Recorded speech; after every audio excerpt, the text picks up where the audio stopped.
வடக்கு கரோலினா மாகாணத்தின் சவுத்போர்ட் நகரில் கடற்கரையொட்டி அமைந்துள்ள உணவகங்கள் ஏராளம். இசை நிகழ்ச்சிகளை கண்டு ரசித்தவாறு உணவு சாப்பிடும் நடைமுறை இங்கு மிகவும் பிரபலம். குறிப்பாக இரவு நேரங்களில் மதுபான கூடமாகவும் இந்த உணவகங்கள் செயல்படுவதால் கூட்டம் கட்டி ஏறும்.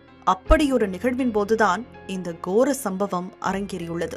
சவுத்போர்ட் நகரில் நீர்நிலையொட்டி அமைந்துள்ள உணவகத்தில் வழக்கம் போல் ஏராளமான உணவு பிரியர்கள் குவிந்திருந்தனர். இசை நிகழ்ச்சியில் பாடல்களை ரசித்தவாறு அவர்கள் உணவை ருசித்துக் கொண்டிருக்க திடீரென துப்பாக்கி குண்டுகள் அங்குள்ள பொருட்களை துளைக்க தொடங்கின.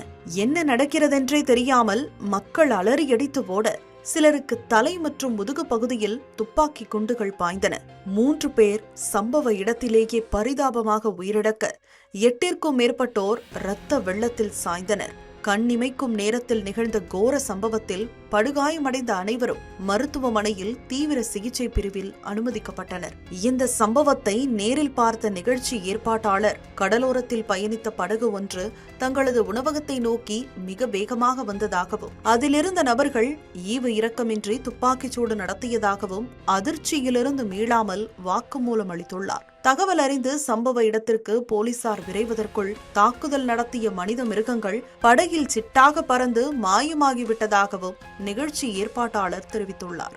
இந்நிலையில் சந்தேகத்திற்குரிய ஒருவரை கைது செய்துள்ள போலீசார் அவரிடம் தீவிர விசாரணை மேற்கொண்டு வருகின்றனர்.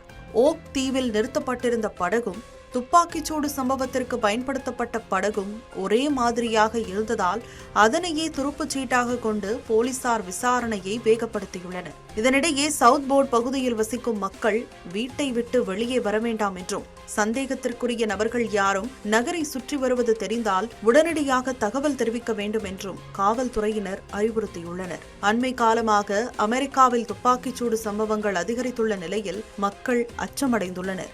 நடப்பாண்டில் மட்டும் 320 துப்பாக்கிச்சூடு சம்பவங்கள் அரங்கேறி இருப்பது அமெரிக்காவை எந்த நிலைக்கு தள்ளுமோ என வேதனை தெரிவித்துள்ளனர்.